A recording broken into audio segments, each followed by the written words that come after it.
En la sesión anterior terminamos resolviendo este problema 9.2 del Resnick, en donde pues había tres partículas de masa M1, M2 y M3 dispuestas de esta forma, donde aquí había 4 metros, aquí había 3 metros y aquí había 5, ¿no? ¿Sí? 3 cuadrados más 4 cuadrados, 5 metros. Bien, ¿y qué cosa? Entonces, y había una fuerza aplicada por aquí, ¿no? Una fuerza F. Calculamos primero las inercias con respecto a un eje que pasa por M1, a un eje que pasa por M2 y a un eje que pasa por M3, y son todos perpendiculares al plano de la pantalla. Eso nos había dado 53, 58 y 117 kilogramos por metro cuadrado, ¿sí? Bien, para cada uno, ¿no? Respectivamente. ¿Y luego qué? Luego habíamos calculado la torca que hacía esta fuerza F, y para eso lo habíamos hecho de esta forma, ¿no? Habíamos calculado primero este ángulo beta, que es este ángulo beta. Este ángulo beta es 37 grados, que sale a ser la operación inversa al seno de 3/5. Esto era 3, esto era 5, esto era 3, esto era 5. Y el seno nos vincula al cateto opuesto con la hipotenusa.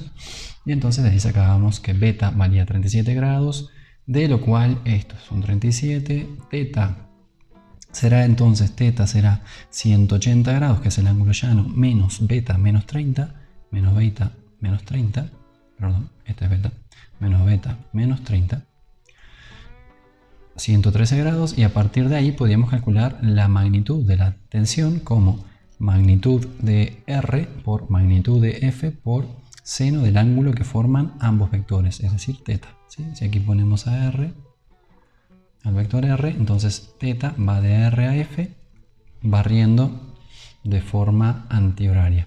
Y como es horaria, entonces la torca sale negativa. ¿Sí? Este menos que estamos poniendo aquí corresponde a una torca negativa, que a su vez corresponde a un giro horario. Bien, otra forma de calcular esto, ¿sí? Se me olvidó contárselos, hacerlo así, ¿no? En el pasado, en la sesión pasada, lo podríamos haber calculado exactamente lo mismo, planteando el vector f en términos de componentes, f, ¿no? Como f, x, y más f, y, j, ¿sí? Donde fx y fi son las componentes de f. Podemos calcular las componentes de f relativamente fácil. Fx es f, la magnitud 45 newtons por coseno de 30, y fi es 45 newtons seno de 30, ¿no? Vamos a hacerlo aquí, que hay menos cosas escritas. Entonces decimos que f lo podemos escribir como 45 newtons coseno de 30, ¿sí? Este coseno de 30, raíz de 3 sobre 2, raíz de 3 sobre 2 es 0.866, ¿no? 45 newtons coseno de 30 más 45 newtons por el seno de 30, que es un medio, por j, ¿no? Y esto sería entonces f igual, pues eso, ¿no? 45, vamos a verlo, 45, 30 coseno por... Eso da 38.97, ¿no? 38.97 newtons, y 45 dividido 2 más pues 22.5, ¿sí? Dividido 2 porque el seno de 30 es un medio, ¿no? 22.5 newtons J. Este es F. Luego tenemos que escribir R. El vector R, ¿quién es? Digo, tenemos la magnitud de R, 5, tenemos este ángulo, teta más 30, teta ya sabíamos cuánto era, 30 también, pero lo tenemos directo, ¿no? También, ¿sí? Podemos escribirlo en términos de componentes sabiendo cuánto vale la magnitud y sabiendo cuánto vale el ángulo que forma R con el eje de las X, es decir, con la horizontal, ¿sí? Que es 30, estos 30 más teta que ya habíamos calculado en esta parte de aquí, ¿sí? Aquí, Teta eran 113, le sumamos 30, 143, ¿no? Y de 143 hacemos las cuentas y tenemos, como que podemos sacar R, magnitud por coseno de 100, ¿qué? 100, lo que sea que dije, y eso en Y más J, pero eso nos tiene que dar esto, ¿no? O sea, R nos tiene que dar desde aquí hasta aquí en X, y esos son 4 metros, son negativos porque mira hacia atrás, R vive en el segundo cuadrante, como vive en el segundo cuadrante, la componente en X de R es negativa, es menos 4 metros Y si hacemos las cuentas para el versor, para la dirección Y de R, pues nos tiene que dar 3 metros más 3 metros J, ¿no? Que es esta distancia de acá hasta acá, 3 metros. Bien, entonces tenemos escrito quién es R, tenemos escrito quién es F, y luego tenemos que hacer R cruz F. Y para hacer R cruz F podríamos hacer uso de esto, ¿no? Uso de esto que anda por acá, esto de por aquí, ¿sí? Solo que aquí este es 0, ¿no? Entonces queda más fácil, queda esto. Bueno, pues vamos a hacerlo, ¿no? Queda aquí. R cruz F, que es igual, ¿no? Podemos poner determinante y J, K. Acá ponemos a R, el primero de los vectores R, este es RX, este es RY, este es RX, RY, 0. Y luego FX, FI, que acá las puse mayúsculas y allá en minúscula, pero bueno, FX, FI, 0, y eso será, ¿sí? Este de aquí no cuenta, todos los ceros no cuentan, ¿no? Acá tenemos nada más que este cuenta y este cuenta, eso sería RX FI menos este RI FX, todo eso por capa, ¿sí? Simplemente esta diagonal es este término negativo y este otro de aquí sí cuenta y cuenta positivo, ¿no? Que es este de aquí. Bien, y luego hacer la cuenta. Sería Rx, ¿quién es? Es esto de acá, ¿no? Menos 4 igual. Menos 4 metros. Menos 4 metros por FI. FI, este, cruzado, ¿no? X con Y. 22.5. 22.5 por 2. 45 por 2, 90, ¿no? Esta es 90. ¿No? Esta cuenta de acá son menos 90. Y luego esta otra cuenta de acá, menos RI. RI es 3 metros. 3 metros por 38.97. 38. No sé qué, 97 newtons, ¿no? Y esta cuenta de aquí la hacen y tiene que dar, pues esto, ¿no? 207 newton metros. Vamos a confiar que sí. Háganla. Esto tiene que ser aproximadamente 207 newton metros, ¿no? El aproximadamente porque acá redondeamos, acá no. En algunos sitios redondeamos, ¿no? Aquí redondeamos. Y aquí también, ¿no? Aquí este 113 no es exacto, es aproximado. Entonces esto nos da exactamente así, etc. Vale, entonces, muy bien. El tema es que estos 207 metros, sí voy a hacerlo, ¿no? La cuenta, dije que esto es menos 90 y esto es, ¿no? Menos 90, 90, 90 menos. Y el otro es, ¿qué? 3 por 38.97 igual, ¿no? ¿Qué? Entonces el segundo término es 116.9, el primero es menos 90 menos 116.9, eso da menos 206.9, esto es 206.9 que se parece mucho, 206.9, sí, recién cambia el valor en la cuarta cifra, ¿no? Esta es la cuarta cifra significativa, newtons metro, y esto está bien, ¿no? Porque coincide con este número, ¿no? 207.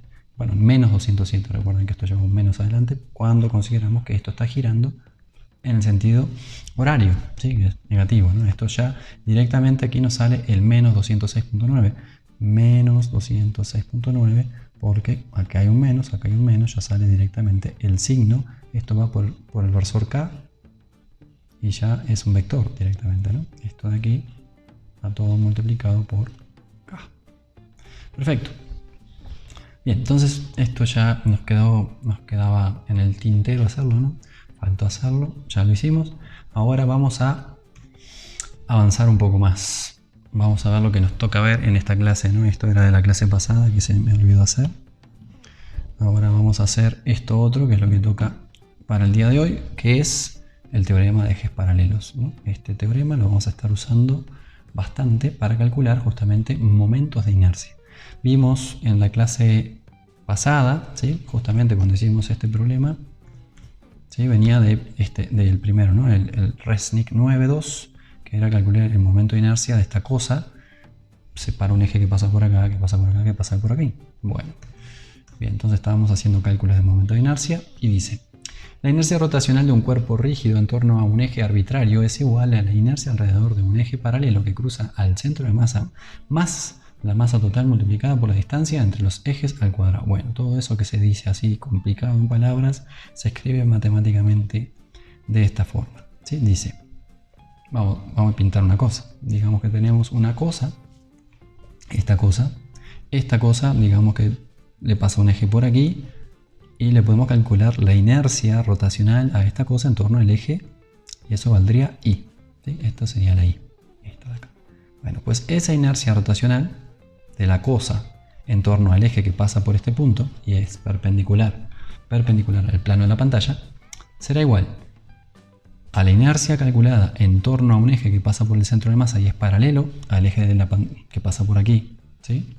Vamos a suponer que el centro de masa está aquí, centro de masa, y entonces tenemos un eje ahora que es paralelo a este porque ambos son entrantes a la pantalla, son perpendiculares a la pantalla. Si ambos son perpendiculares a la pantalla, son paralelos entre sí. Por eso esto de ejes paralelos, esto funciona si los ejes que pasan por acá y que pasan por aquí son paralelos, si no, no funciona. Entonces, la inercia rotacional en torno a este punto y centro de masa, la inercia rotacional en torno al centro de masa es la que va aquí, ¿sí?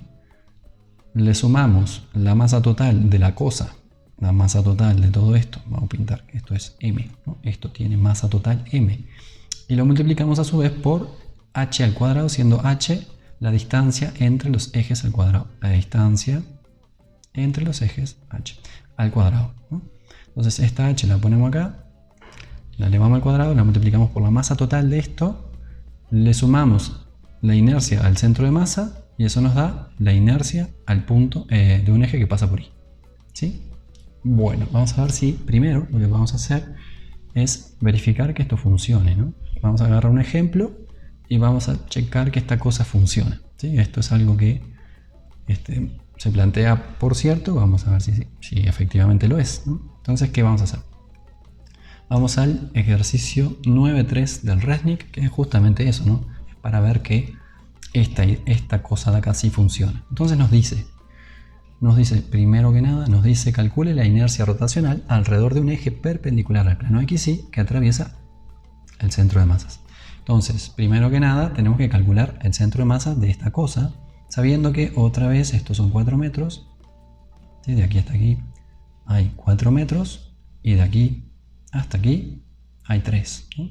3 metros, 4 metros y esto eran 5 metros, ¿sí? Porque esto era un triángulo rectángulo aquí, ¿no?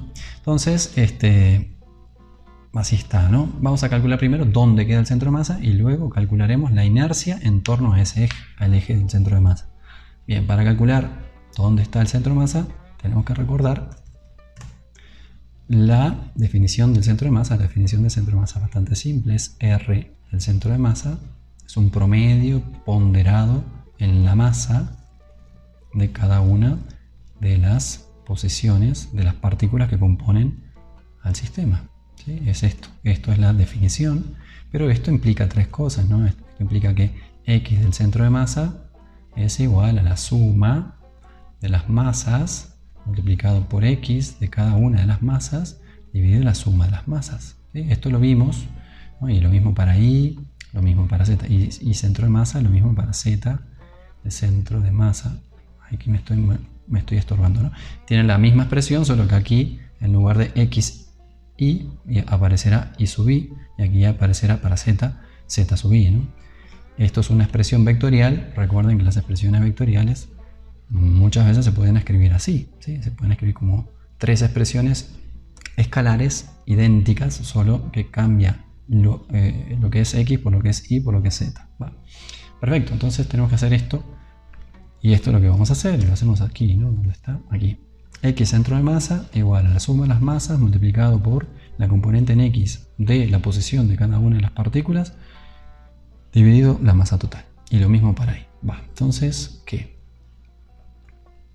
2.3, ¿quién es? M1. M1 es 2.3, pero M1 resulta que está encima del X, ¿sí? Encima del eje X, Y, ¿no? Entonces, M1 tiene coordenadas 0, 0. 0 en X y 0 en Y.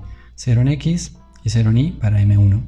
2.3 kilos. No entra, no pesa aquí, porque justamente el 0, 0 está puesto sobre la masa de M1, ¿no?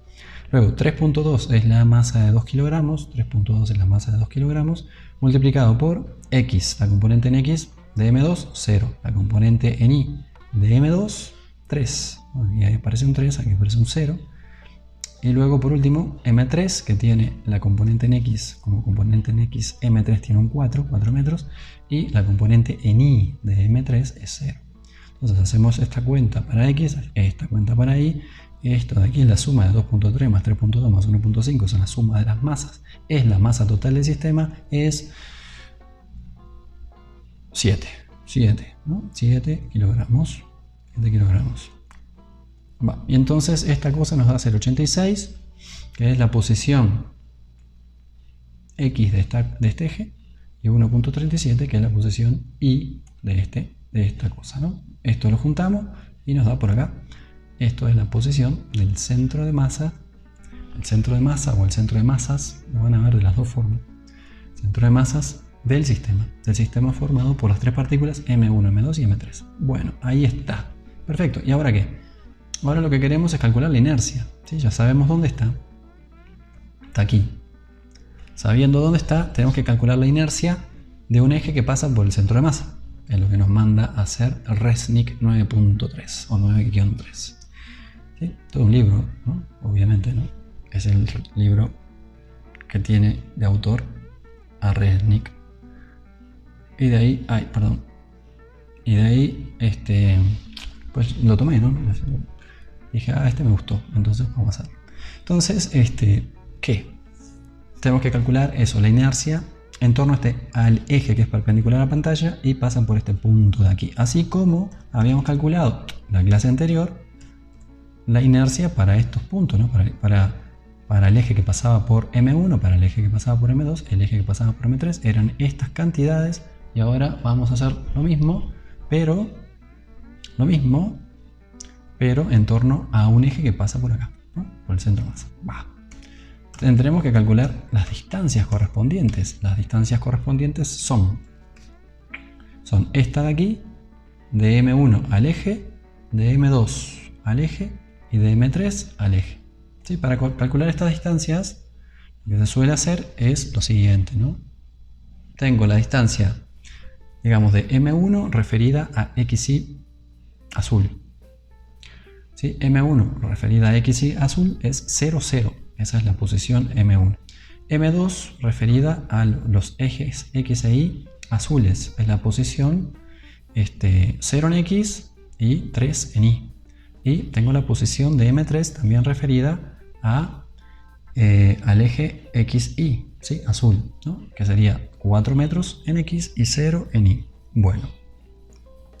Bien, esos son vectores, ¿no? Podemos agarrar, por ejemplo, este vector, que es la posición de M3 con respecto a XY azul, ¿sí? Y luego, si quiero calcular esta distancia, es decir, desde el nuevo eje de coordenadas hasta la posición de M3, lo que se hace es, la posición de M3 es RM3 en el sistema XY original, a ese le resto la posición del centro de masa, ¿sí?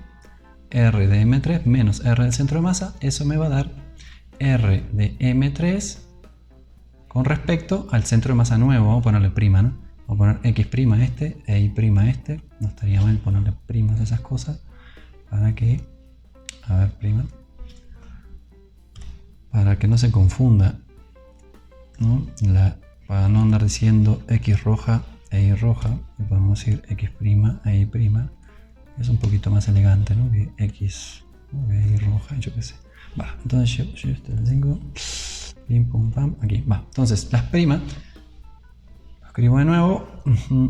Y tenemos entonces que R de M3 vista del sistema prima es igual a la posición de M3 vista desde el sistema azul, es XY, que no tiene prima, y a eso le vamos a restar el centro de masa, la posición del centro de masa, ¿sí? Es decir, hacemos este vector, que es el primer vector, este de aquí, le vamos a restar este vector, que es este de aquí, ¿sí? Donde queda centro de masa visto desde el sistema de referencia original.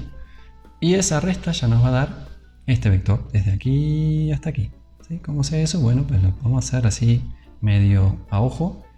A este, donde termina este primer vector, este vector le vamos a sumar el opuesto a este, ¿no? Que más o menos es una cosa así. Y entonces 1 el origen con el fin, y este vector que estoy pintando acá debe ser igual que este, ¿no? ¿Sí? Este es este, ¿sale? Bien, entonces hacemos eso, pero para todos, ¿no? Para M3, para M1 y M2, ¿no? Siempre hacemos esta formuleja para M1, M2 y M3. Sí, también lo podemos sacar, simplemente queremos esta distancia de aquí, ¿sí? Pues tenemos que saber cuánto mide de acá hasta acá, cuánto mide de acá hasta acá, y este es un triángulo rectángulo aquí, y lo podemos calcular, la hipotenusa esta, ¿no? Esta altura, ¿cuánto vale? Pues vale 1.37, esto de acá hasta acá, ¿cuánto vale? Pues vale 4 metros, menos este cacho de acá, que son 0.86, y eso es lo que valdrá esto, ¿no? Y luego esto al cuadrado más esto al cuadrado raíz, y sacamos esta distancia. ¿Se puede hacer así? Claro, no hay problema. Entonces cualquiera de las dos sirve, ¿no?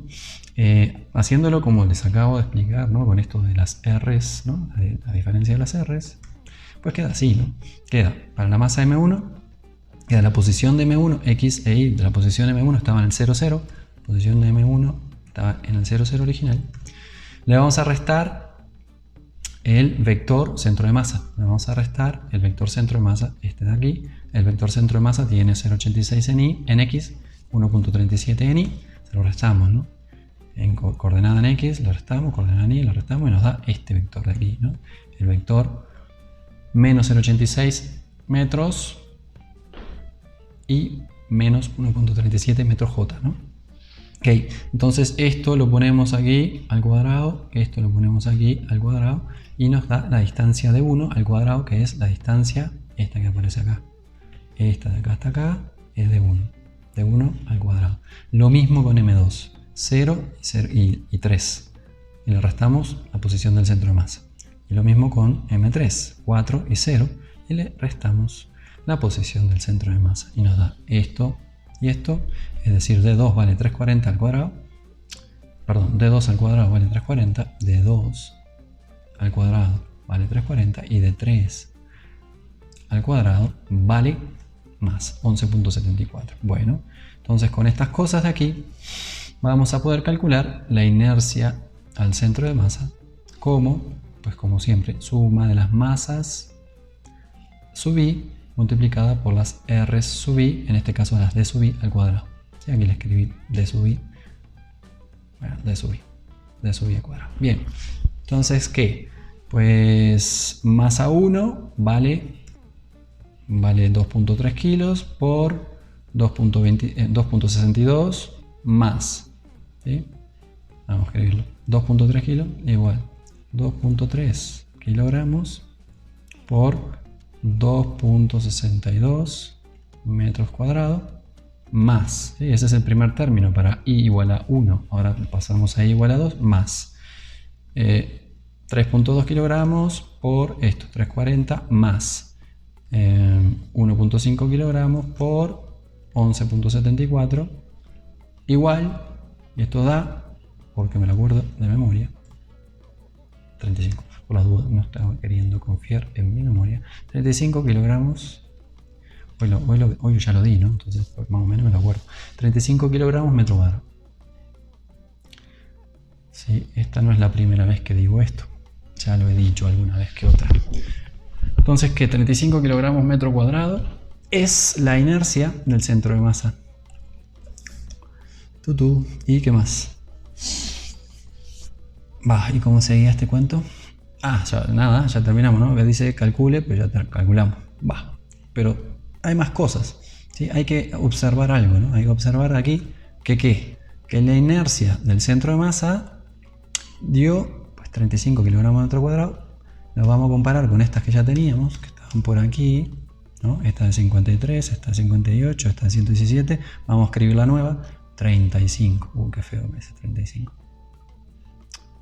35 kilogramos metro cuadrado, ¿sí? 35 kilogramos metro cuadrado. Las comparamos con esta y vemos que efectivamente esta es la más pequeña de todas, ¿sí? La más pequeña de todas, esta es la que corresponde al centro de masa. ¿Y qué más? Pues esta, además, es la que está más cerca del centro de masa, ¿sí? Y 1, la posición del eje que pasaba por aquí, pues resulta que es el más cercano al centro de masa que anda por acá, ¿no? ¿Sí? De aquí hasta aquí la distancia es menor que de aquí hasta aquí. Y entonces esta es menor, esa inercia, ¿sí? Recuerden otra vez, teorema de ejes paralelos que decía que la inercia era igual a la inercia del centro de masa, del eje que pasa por el centro de masa, más m por h al cuadrado. Entonces, esta h de aquí, h1, es menor que h2, que es menor que h3. Y entonces, estos términos, pues el menor de todos corresponde a I1, el que le sigue a I2 y el que le sigue a I3, ¿sí? Y si pusiésemos otro eje, pero más cercano a esta posición del centro de masa, pues vamos achicando esto. Y entonces nos aproximamos más al valor mínimo que puede tomar la inercia, que es la inercia del eje que pasa por el centro de masa, ¿sí? Noten que esta cantidad siempre es positiva, la masa del sistema siempre es positiva, las distancias al cuadrado son siempre positivas. Entonces esto de aquí siempre suma y eso implica que necesariamente esta es la inercia más pequeña. El resto de las inercias de cualquier otro eje paralelo que pase por cualquier punto del plano XY que no sea el centro de masa va a ser más grande. Y eso es lo que creo yo, dice por aquí. Sí, la inercia, esto ya dio, aquí estaba, ¿no? La cuenta. Muy bien. Entonces la inercia, la inercia del centro, el eje que pasa por el centro de masa, es la más pequeña, ¿dice así? Es más pequeña que las encontradas para los ejes paralelos que pasan por cada una de las masas y por cada uno de los otros puntos del espacio. Es más fácil que el cuerpo gire en torno a su centro de masas que en torno a otro eje. Aquí tenemos esta cosa que es nuestro cuerpo rígido de prueba, pobrecito. Entonces lo hacemos girar y esta cosa cuando gira en torno al centro de masa. ¿Por qué? Porque es el que pone menos resistencia a girar, ¿sí? Entonces esta cosa se acomoda girando en torno a ejes que pasan por el centro de masa de la cosa. Vamos a ponerlo de este lado. Así, ¿no? Este eje y este eje, ¿no? Este eje así hace que esta cosa gire así. Este eje así hace que esta cosa gire así. Este eje así hace que esta cosa gire así. Y este movimiento, ¿sí? Es la composición de un giro así, más un giro así, más un giro así, ¿sí? Todo eso girando al mismo tiempo produce una cosa rara que es como esa. Ajá. ¿Qué más? Y bueno, pues ya vimos que funciona, ¿no? Vimos que... No vimos que funciona. Todavía no vimos que funciona. Vamos a ver que funciona esto. ¿Qué cosa es la que funciona? Esta de aquí. ¿Estamos creyendo que esto funciona? Vale. Recién calculamos I del centro de masa. Y nos dio 35 aproximadamente. Bien. Y ahora podemos calcular estas inercias o la inercia del centro de masa haciendo uso de justamente del teorema de ejes paralelos, ¿no? Vamos a borrar un poco aquí. Vale, ¿qué vamos a hacer? Vamos a ahora sí verificar que esta expresión funciona, ¿no? Podemos, por ejemplo, despejar de aquí y del centro de masa, ¿sí? Ya calculamos y del centro de masa, nos dio 35, pero lo hicimos usando esto, ¿no? No usando esto, sino usando que la inercia del centro de masa era igual a la suma de las masas multiplicada por la distancia que hay entre cada una de las masas y la posición del centro de masa, todas esas al cuadrado. Hicimos esta cuenta, nos dio que esto daba 35 kilogramos metros cuadrados. Bueno, y luego podemos ver si esto funciona.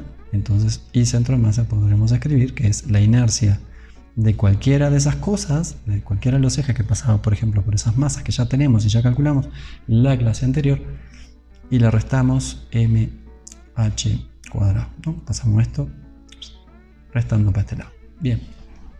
Entonces, para este caso de aquí, tendremos que la inercia será la inercia del centro de masa, 35, menos mh1 cuadrado. Bueno, pues h1 es esta, ¿no? Es de 1. Podemos escribirlo así, ¿no?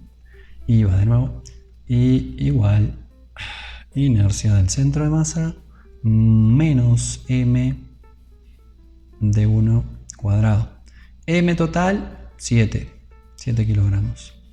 Inercia del centro de masa, lo que acabamos de calcular, 35 kilogramos metros cuadrados. D1, pues está acá, D1 cuadrado, 2.62. Agarramos la calculadora y hacemos la operación, ¿no? Y decimos 35, ay, menos, no más, ¿no? Lo dije al revés, quería hacerlo así. Y centro de masa, esto no va, esto es 35, igual a inercia menos esto, ¿no? Así lo digo, vamos a borrarlo, qué desprolijo. Va de nuevo. Ok, que dije entonces que vamos a recalcular la inercia del centro de masa igual a la inercia 1, por ejemplo, menos mh, no era h, este, de 1 al cuadrado, otra vez con la desprolijidad, de 1, está clarísimo que no entiende que acá dice de 1, y centro de masa son los quejosos, igual a I1 menos m de 1 al cuadrado. Vale, entonces ¿esto qué es? Esto lo tenemos, esta I1 la calculamos en algún momento, valía 53, ponemos ahí 53. Esto dijimos que es 7 kilogramos, esto dijimos que es de 1 está clarísimo aquí, de 1 está acá, 2.62, vamos a la cuenta. 53, a 53 le restaremos la cantidad de 7 por 2.62. Entonces le restamos y nos da 34.66. 34.66, que es muy parecido a 35, ¿no? Vamos a dejarlo en 35 cuando redondeamos. 35 kilogramos metro cuadrado. Podemos hacer lo mismo con esta, ¿no? Ponemos acá y centro de masa igual a I2 menos m de 2 al cuadrado, me quedo mejor. Y entonces esto de aquí es fue lo que calculamos por acá. Esto es 58 kilogramos, no sé qué. M sigue siendo 7, de 2 al cuadrado es 340. La cuenta, entonces nos queda 58, que le vamos a quitar 7 por 340. Y eso es 34.2, otra vez parecido a 35, ¿sí? Otra vez parecido. Y por último, y centro de masa igual a I3, que esto es que 117 kilogramos metro cuadrado, 117 kilogramos metro cuadrado, que le vamos a quitar, si no anoto las unidades porque me cuesta escribir, ¿sí? Pero ustedes háganlo, ¿no? Siempre con las unidades, ¿eh? Kilogramo, metro cuadrado. Esto, kilogramo, metro cuadrado. Y menos masa total, 7 kilogramos por D3 al cuadrado. ¿Y esto qué da? Esto da 117. ¿Cómo que tita? A 117 le vamos a quitar 7 por D3, 11.74. Al cuadrado Ay, no, no, no. 11.74, ya está hecho cuadrado. 11.74 por 7, le vamos a quitar eso a 117 y eso da 34.82, 34.8. Está bueno. Entonces esto siempre redondea a 35. Daría 35, exactamente 35 si usásemos todas las cifras, ¿no? Recuerden que cuando calculamos ese 35, pues hicimos, ¿no? ¿Qué hicimos? Pues hicimos aquí, pues redondeamos por acá, redondeamos de repente estas cosas también, ¿no?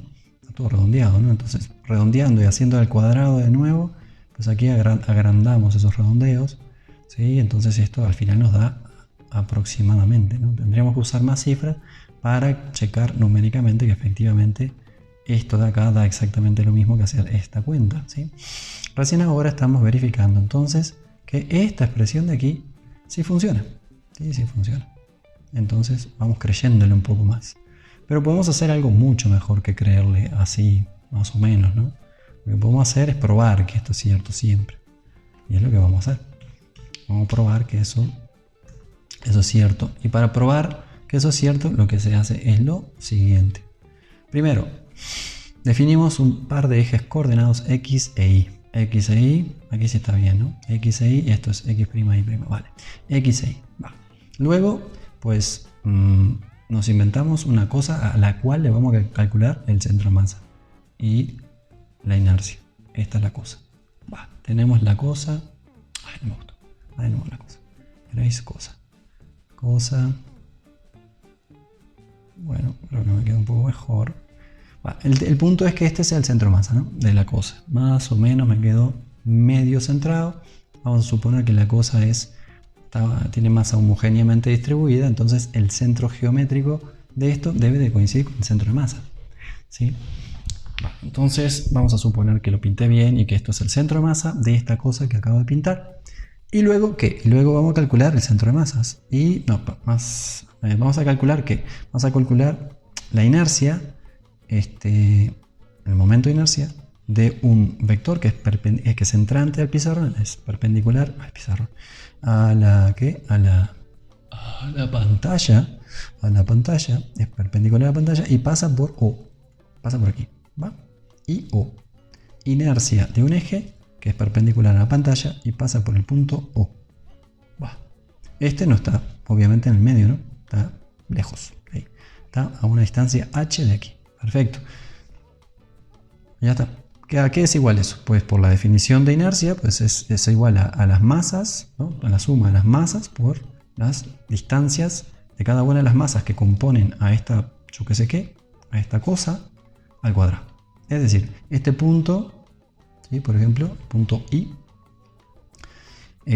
aporta su masa MI, aporta la masa MI de esta cosa, multiplicada por esta distancia desde aquí hasta aquí, al cuadrado. ¿Sí? RI. Esto sería RI cuadrada por MI es lo que aporta este cachito de materia, ¿no? M sub I. Y luego, ¿qué hacemos? Pues sumamos todos los I, todas las I. ¿Sí? Todos los cachitos de materia. Sumamos este punto, hasta que pintamos todo el cuerpo que pinté aquí. Bueno, y cuando hagamos esta cuenta, vamos a obtener la inercia al eje que pasa por el punto O, 0. Bueno, hasta ahí está bueno. ¿Y qué más? Y la RI, a su vez, la podemos escribir como xy cuadrada más y cuadrada, ¿no? Xy cuadrada sería esta distancia al cuadrado más esta distancia al cuadrado. Perfecto. Luego podemos definir unos ejes x' e y' que van a pasar por el centro de masa, ¿sí? Por el centro de masa, que es este punto de aquí. Este punto es el centro de masa que tiene coordenadas vistas desde 0, tiene x centro de masa e y centro de masa. X centro de masa hasta aquí e y centro de masa hasta aquí. Bien, entonces el centro de masa visto desde el sistema de referencia XY, tiene posición X centro de masa y posición Y centro de masa. Bueno, luego podemos escribir esto, ¿no? Que XY es igual a XY' más X centro de masa. Es decir, XY es toda esta distancia, de aquí hasta acá, de aquí hasta acá, eso es xy, y vemos que es la suma de la x del centro de masa, esta de aquí, del centro de masa, más esto desde aquí hasta aquí. ¿Sí? Desde aquí hasta aquí, que es x', xy', si a xy' le sumamos x centro de masa, que es esto de acá, pues nos da todo esto, ¿no? Desde aquí hasta aquí, que es xy. Eso es lo que estamos escribiendo aquí. Xy igual a xy' más este tramo de aquí, que es x centro de masa. Perfecto. Lo mismo en y. En y es y sub i desde aquí hasta aquí es igual desde aquí hasta aquí, que es esto, desde acá hasta aquí, que es xy', más y centro de masa, que es desde acá hasta acá. Este trozo más este trozo igual a esto de aquí. Bien, dadas esas igualdades, ahora es cuestión de hacer cuentas y nada más. Simplemente sustituimos xy por esta cantidad. Pum. Y luego y sub i por esta cantidad. Pum. Desarrollamos y tan. O primero sustituimos, nos queda esto, ¿no? Acá no hicimos cuenta ninguna, simplemente pusimos xy por su valor, que es xy' más x centro de masa, xy' más x centro de masa al cuadrado, más y sub i, que es y sub i' más y centro de masa, todo eso al cuadrado. Va. Luego desarrollamos estos cuadrados, nos queda este al cuadrado más 2 veces este por este, más este al cuadrado. Este al cuadrado más 2 veces el primero por el segundo, más el último, el segundo al cuadrado. Y luego lo mismo para esto de aquí, ¿no? Tenemos este al cuadrado, es este al cuadrado, más esto por 2, 2 veces esto por esto, más esto al cuadrado, más esto al cuadrado. Bien. Luego copiamos esta y la pegamos en la página que sigue.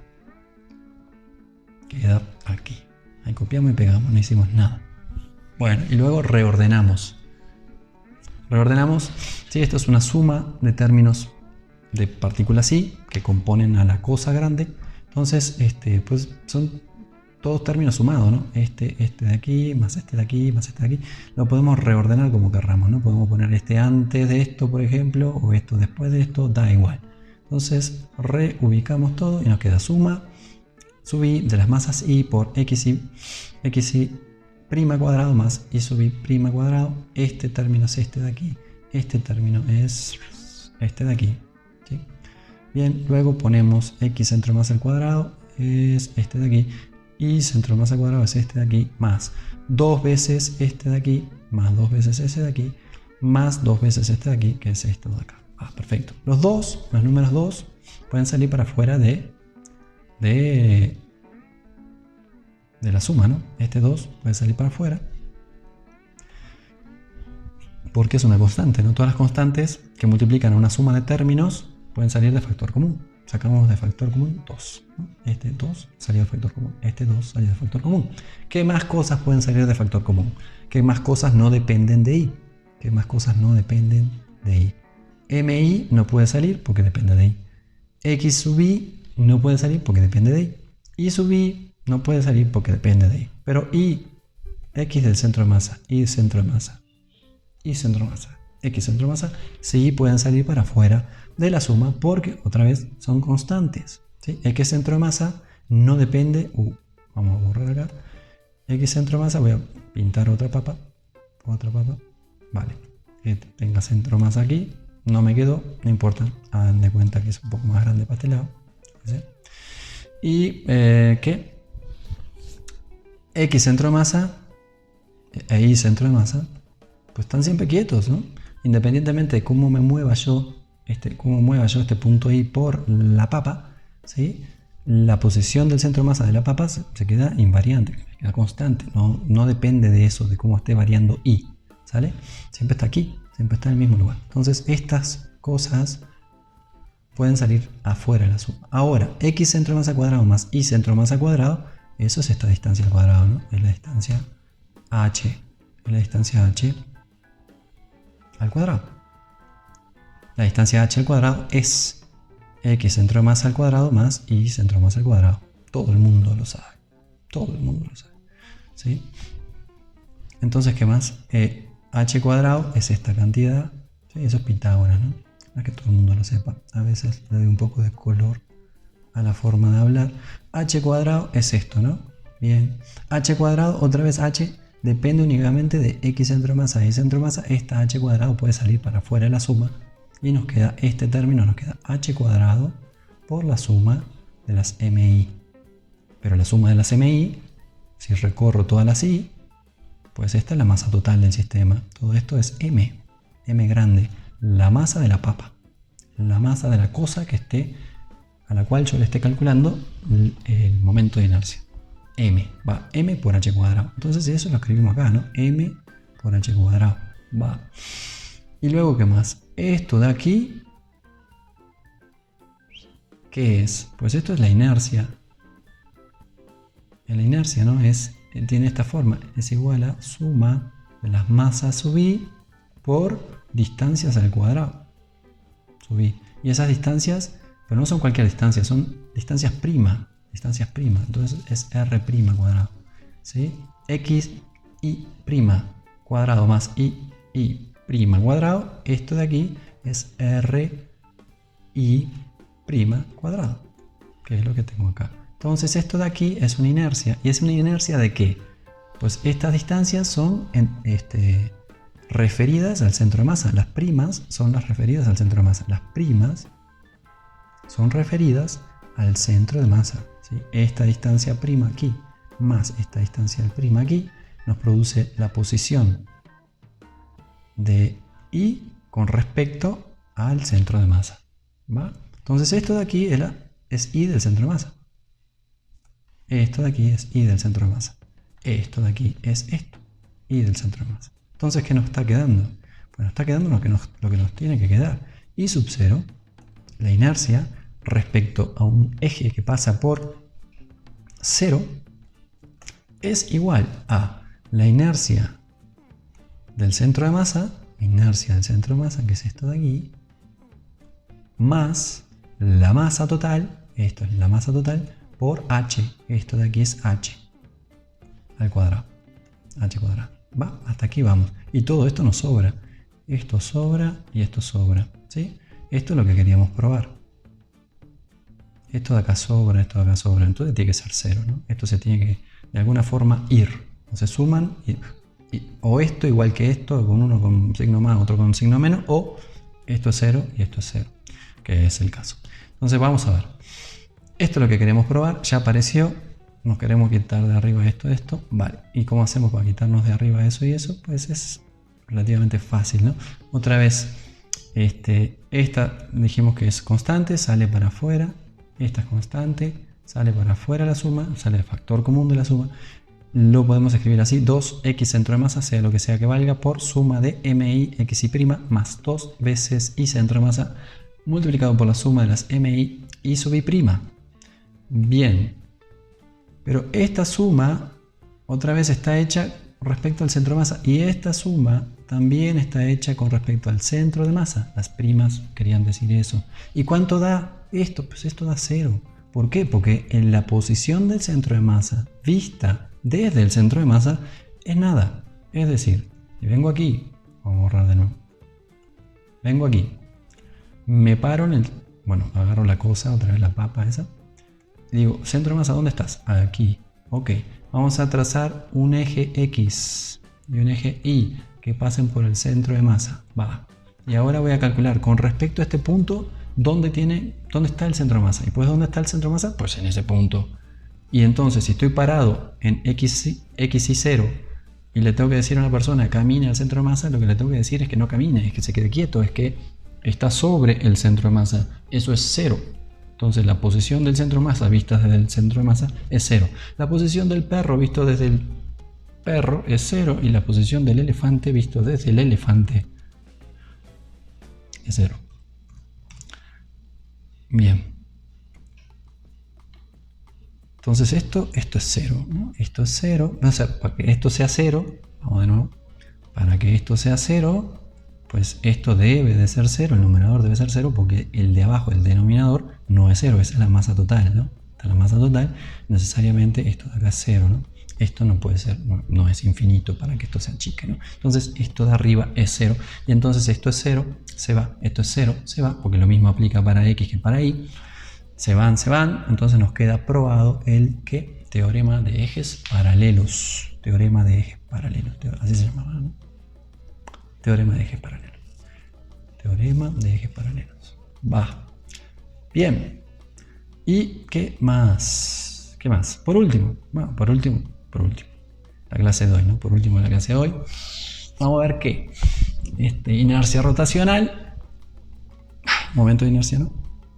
De los cuerpos rígidos, va. Bien, estoy pensando, cuando yo digo esas tonterías que no tienen sentido, lo que pasa es que estoy pensando qué decir. Entonces ahora voy a decir que esto es lo que usamos y aprendimos a usar para un sistema hecho de partículas, ¿no? Es decir, tenemos la partícula 1, la partícula 2, la partícula 3, la partícula 4, la partícula 28, ¿no? Y queríamos calcular la inercia de esta cosa con respecto a un eje que pasaba por acá, entonces calculábamos partícula 1, masa de esta partícula por esta distancia, más masa de esta partícula por esta distancia al cuadrado, más masa de esta partícula por esta distancia al cuadrado, más masa de esta partícula por esta distancia al cuadrado, más masa de esta partícula por esta distancia al cuadrado, y así hasta que se nos acaben las partículas. Cuando se nos acaban las partículas, entonces dijimos la inercia de nuestro sistema de partículas es número. Ok, eso fue lo que hicimos con los ejercicios de Resnick que acabamos de ver. Vale. Y si queremos calcular ahora, como en el ejemplo de aquí, ¿no? Que no lo calculamos, pero que medio lo mencionamos, si queremos calcular la inercia de la papa, ¿qué hacemos? Si queremos calcular la inercia de una varilla, ¿qué hacemos? Y si queremos calcular la inercia de un dinosaurio, ¿qué hacemos? ¿No? Pues aquí, pues esto no nos sirve, ¿no? ¿Por qué? Porque la varilla está hecha de un continuo de materia, ¿no? Bueno, no es un continuo de materia estrictamente, pero vamos a decir que sí lo es. Entonces, sí, porque obviamente la varilla es un sólido, los sólidos están hechos de átomos y moléculas, los átomos y moléculas concentran la masa en los centros moleculares, pero eso no lo estamos tomando en cuenta, ¿no? Estamos diciendo que esto tiene una densidad continua, ¿sí? Una densidad continua de materia, ¿no? Que tiene cierta densidad. Si la varilla está hecha de, yo qué sé, de hierro, pues tendrá la densidad de hierro. Si está hecha de oro, tendrá una mayor densidad. El oro es muy denso. Y así, ¿no? Muy bien, me contaron, porque yo, la verdad, mucho oro no he visto en mi vida. A ver. Lo he visto en anillos, ¿no? En cosas así. Entonces, ¿qué? Inercia igual suma RI cuadrado de MI. Bueno, esa es la inercia, ¿no? Va. ¿Por qué? ¿Por qué lo escribimos así? Porque lo que vamos a hacer es sumar, ¿no? Vamos a decir, vamos a calcular la inercia de la varilla. Entonces decimos, sea un cachito de materia por aquí. Un cachito. Este cachito es este de aquí, DMI. Estaba acá, DMI. Bien, entonces la inercia la podemos hacer como la suma de muchos cachitos de materia. De este, más el que está al lado, más el que está al lado, más el que está al lado, más el que está al lado, y así, y hasta completar la varilla. ¿Sí? Bien. Está bueno, pero si hacemos esa operación, pero con unos cachitos de materia muy pequeñitos, es decir, hacemos esta misma cuenta, pero haciendo muy pequeñitos los DMI. Es decir, hacemos el límite de DMI tendiendo a 0 de esta cuenta de aquí. ¿Sí? Que es lo mismo. Pero resulta que el límite de esta cosa de aquí, ¿sí? Esta ahora, si lo hacemos tender a 0, esta suma aquí, pues aparece con infinitos términos. Uy. Esta suma tiene que tener infinitos términos porque el tamaño de los DMI es infinitesimal. Entonces, para compensar el tamaño infinitesimal de los infinitesimales DMI, tenemos que poner infinitos de ellos para que nos dé una cantidad finita al sumar y no nos dé 0. Entonces, acá tenemos que poner infinitos términos y aquí tenemos que poner infinitesimales de DM, y entonces esta cosa matemáticamente se convierte en esta otra, donde este símbolo representa la suma. Esto es una suma, pero esta es una suma que conocemos como discreta. Esta es una suma continua, ¿vale? Bueno, y a esta además le corresponde la operación matemática de integrar. Integramos r cuadrado, cachito de materia, y eso nos da la inercia. Vale. ¿Y esto qué, no? ¿Esto cómo me sirve para calcular la inercia de la varilla? Pues así. Se hace de esta forma. Tenemos la varilla. Digamos que la queremos calcular la inercia con respecto al centro de masa. Nos paramos en el centro de masa. Esto andará por aquí. El centro de masa es más o menos de la varilla. Definimos a x de esta forma así, creciendo hacia la derecha, hacia el este, y con el 0 de las x en el centro de masa. Coincide con el centro de masa donde queremos calcular la inercia. Bueno, luego decimos que dm, el cachito de materia que puede ser este de acá o cualquier otro, este dm en particular está a una distancia x de el 0, ¿sí? Y por eso es conveniente definir x así, ¿no? Porque ya esta distancia que aparece aquí, vamos a borrar, esta distancia que aparece aquí al cuadrado, ya la hacemos coincidir con x. Esta x es esta distancia r. Esta es la distancia del cacho de materia al eje. X es la distancia del cacho de materia al eje. X es r. Bien. ¿Qué más?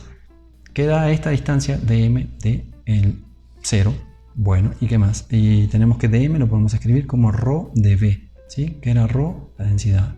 La densidad medida en kilogramos, ¿no? Metros cúbicos, ¿sí? Densidad medida kilogramos por metro cúbico es toda la materia, toda la masa, dividido por todo el volumen. Ajá, toda la masa dividido todo el volumen me da la densidad, ¿sí? Vamos a suponer que esta densidad es homogénea, ¿no? Que la cosa está hecha del mismo material, la densidad homogénea. El volumen, a su vez, este volumen de aquí, pues lo podemos escribir como la sección, el área que corresponde a la sección de la varilla multiplicado por el largo de la varilla. L es el largo de la varilla. Largo de la varilla por la sección de la varilla nos da el volumen de la varilla. Si la varilla es un cilindro, pues tendrá sección circular, que aquí me quedó media fea, pero yo qué sé. Si la varilla es un prisma, pues podrá tener sección cuadrada, o sección rectangular, o sección triangular, yo qué sé, lo que sea, ¿no? Un prisma. Y así. Pero esto es una sección que es constante a lo largo de toda la varilla. Bien, puede tener esta sección, esta sección, esta sección, pero en cualquier caso vale A, el área que le corresponde a la sección de la varilla. Bien, A por L es el volumen de la varilla. Sí, aquí sería el volumen del cilindro, aquí el volumen del prisma. Bueno, ¿y qué más? Entonces podemos escribir esto, ¿no? dm, bueno, primero dv, hay un dv, un cachito de volumen dv que le corresponde a dm. ¿Sí? Esto ocupa un volumen. ¿Qué volumen ocupa? La sección por dx. La sección por este dx. El ancho por la sección. A por dx es dv. Y dv a este volumen, cachito de volumen, le corresponde este cachito de materia. Bien, y entonces dm es ρ a dx. ¿Sí? dm es ρ por dv, que es a dx. ρ a dx. A su vez, ρ lo podemos escribir m sobre v o m sobre al. ρ es m sobre al, nos conviene escribirlo así en términos de las cosas que conocemos. M, la masa de la varilla, L, el largo de la varilla. Entonces esto y esto lo conocemos, lo ponemos aquí, dm, lo ponemos aquí en ρ, nos queda dm igual m sobre al, que es ρ, multiplicado por A por dx. Convenientemente, las secciones de la varilla se van. Y nos queda entonces dm expresado en términos de la masa de la varilla, la longitud de la varilla y el dx. Bueno, entonces esto de aquí lo vamos a ir a poner en lugar de dm. En lugar de dm aquí. Este dm lo escribimos como masa total sobre longitud de la varilla por dx. Y esto es conveniente, porque esto lo conocemos, son constantes, salen para afuera la integral, y esto es ahora en donde es la variable de integración. Bueno, hacemos eso. Y entonces, ¿qué nos queda? Nos queda que la integral de x al cuadrado que es r cuadrado. Ya dijimos que x era r. Por m sobre l de x, m sobre l de x va a ser la y del centro de masa. Nos falta por definir los límites de integración. Y eso es fácil porque sabemos que esta cosa hay que integrarla desde la posición x, que vale menos L sobre 2. Esta posición x vale menos L sobre 2. Y esta otra posición x vale L sobre 2. De tal forma que toda la varilla va desde menos L sobre 2 hasta más L sobre 2. Es decir, tiene longitud L, que es lo que nos dice la letra, ¿no? Entonces integramos esas cosas. Luego, para los que no sepan integrar pero sí saben derivar, pues sepan también que derivar es lo opuesto a integrar, ¿no? Entonces si queremos integrar x cuadrado de x, bueno, todavía me estoy apurando un poquito. Esta m y esta l dijimos que son constantes, ¿no? Entonces esto sale para afuera de la integral.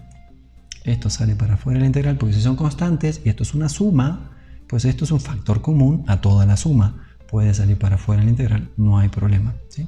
Esto, igual que hacíamos con las sumas discretas, con las sumatorias, ¿no? Si había algo dentro de la sumatoria que era constante, lo podemos sacar para afuera de todos los términos porque es factor común. Y aquí lo mismo.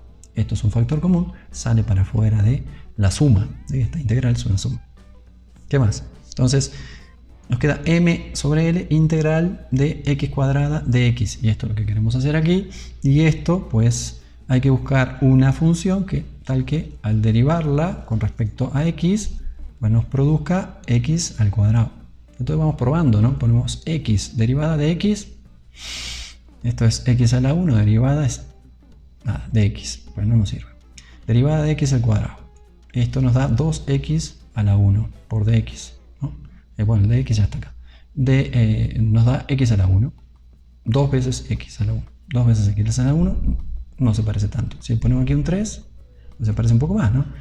Esto derivado da 3x al cuadrado. 3x al cuadrado ya se parece por lo menos. X al cuadrado ya apareció.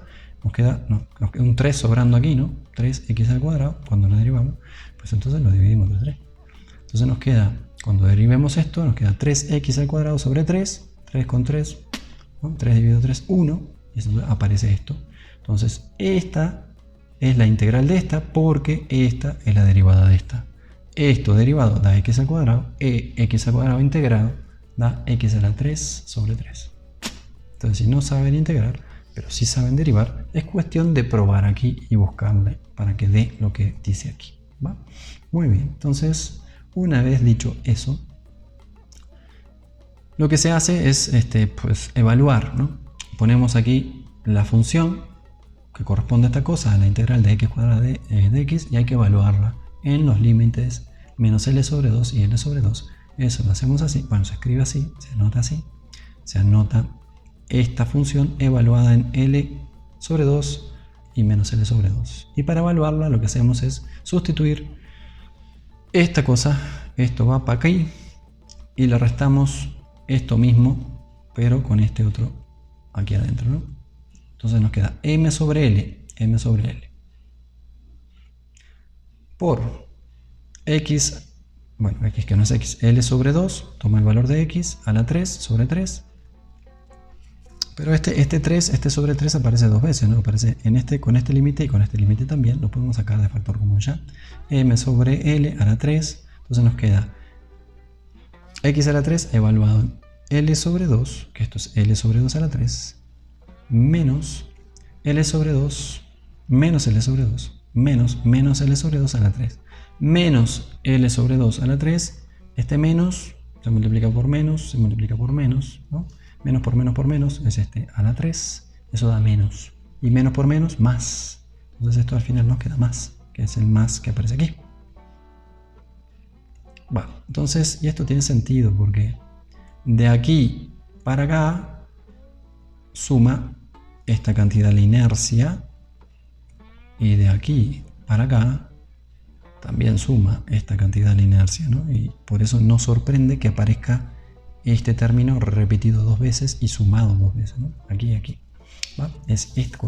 Uno de ellos corresponde a integrar entre 0 y L sobre 2 y el otro término corresponde a integrar también entre 0 y menos L sobre 2, pero que produce también cantidades positivas de la inercia porque estamos evaluando una cosa donde la distancia va al cuadrado. Bien. Entonces, bueno, hacemos la cuenta ahí y nos da esto, ¿no?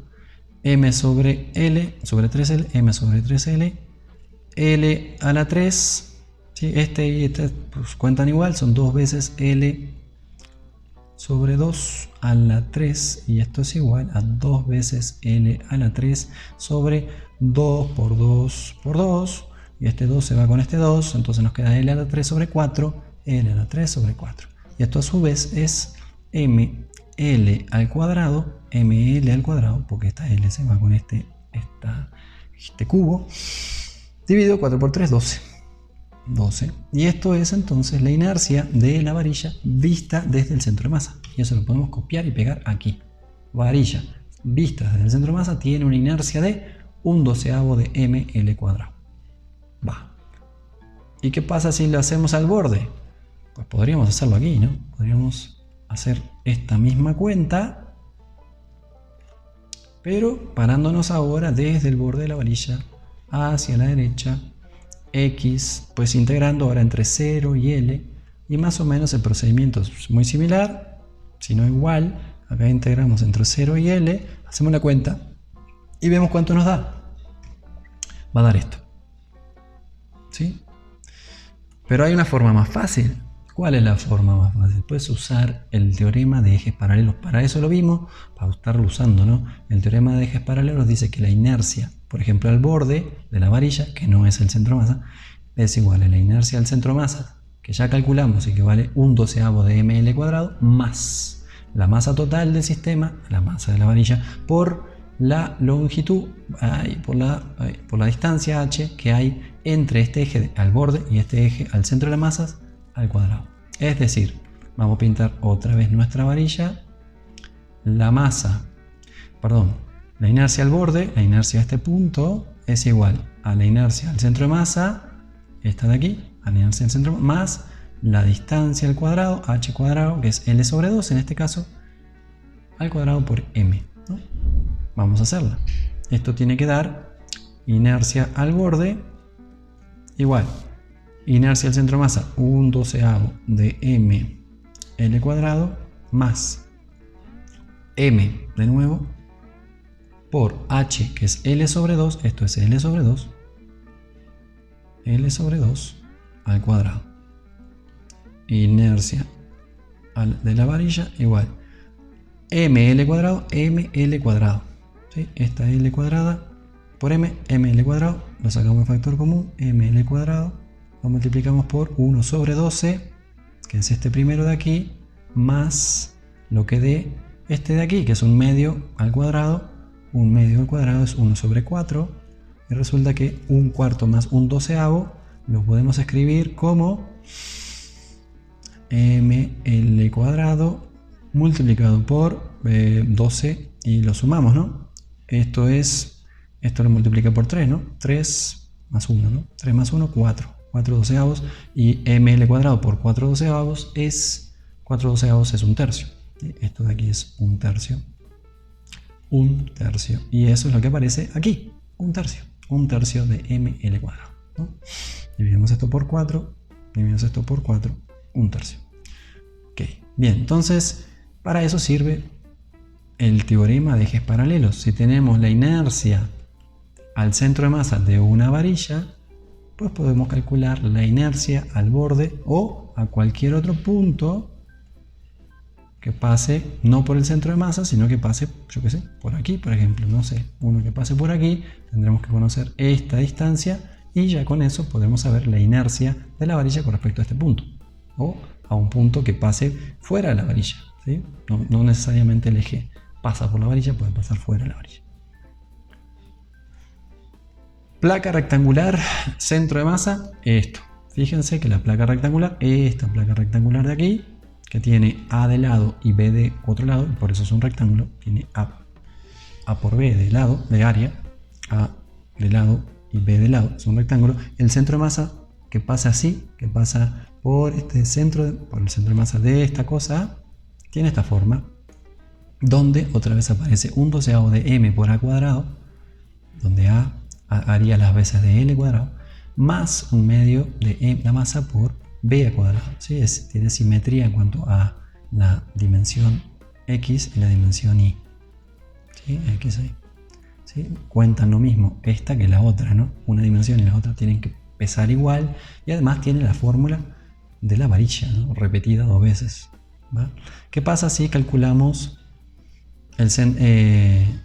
la inercia en torno a este otro eje que pasa por aquí, de la misma placa A por B?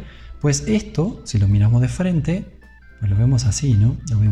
Vemos aquí el largo A de la placa, el largo B no lo vemos. ¿Sí? Y estamos calculando aquí, ¿no? Estamos calculando a un eje que pasa por el borde. Pues esto se convierte en esto. Esto se convierte en esto. ¿Por qué? Porque esta placa en realidad es una varilla. Es una varilla que tiene una sección, digo que es una varilla con una profundidad muy grande, que es B, pero no importa, sigue siendo una varilla. ¿Sí? Sigue siendo una varilla y por eso tiene la misma expresión que la varilla. Un tercio de m a cuadrado cuando pasa por el borde. Si pasara por el centro, pues tendría un doceavo de a cuadrada por m. ¿Sí? Lo mismo. Y así, ¿no? Y podemos hacer el cálculo del cilindro y nos daría un medio de mr cuadrado, y un cilindro puede ser chato o grande o alto, y aquí no entra la altura. Siempre el cilindro, ¿sí? Tenemos el cilindro que tiene cierta profundidad, pero el eje que pasa por el centro del cilindro, por el centro de masa del cilindro, de esta forma, no de esta forma, ¿no? Si tenemos un cilindro así, si tenemos un cilindro, ahí no lo puedo pintar. Si tenemos un cilindro así y el eje pasa por aquí, por el centro de masa, pero así, pues ya esto no sirve, ¿no? Esto sirve únicamente para este eje, ¿no? Que pasa por el centro de masa y que pasa por todo el cilindro, a lo largo de todo el cilindro. Entonces sería la inercia un medio de mr cuadrado, y es independiente de cuán alto sea el cilindro. Si el cilindro es chaparro y el perfil del cilindro es este, ¿sí? Que es una pastilla, ¿no? Si lo miramos de frente tenemos esto, pero si lo miramos de costado tenemos esto, una pastilla. Pues esto también es un cilindro. Una rueda es un cilindro, ¿no? Básicamente. Un eje que es largo también es un cilindro. Bien. Cilindro hueco, pues esto, ¿no? Y en ese caso, pues si lo miramos de frente, el cilindro pues tiene dos radios, ¿no? Este es el cilindro hueco, como la Tierra hueca, esta de Godzilla contra qué? Godzilla contra qué? Contra Kong, ¿no? Entonces ahí que aparece la Tierra hueca. No vayan a creer que eso existe, por favor. Por favor. Y entonces esto es R1. A mí casi me da vómitos cuando vi eso. Esto es R2, me sentí mal por un rato. R1, R2, ¿no? Digo, hay fantasía, ¿no? La Tierra hueca ya es algo que me supera. R1, R2. Y entonces aquí, pues, el cilindro hueco viene dado por esta expresión de aquí. Bien, cilindro hueco no es lo mismo que la Tierra hueca, pero se parece. Luego, esfera sólida, 2/5 de mr cuadrado, esfera sólida.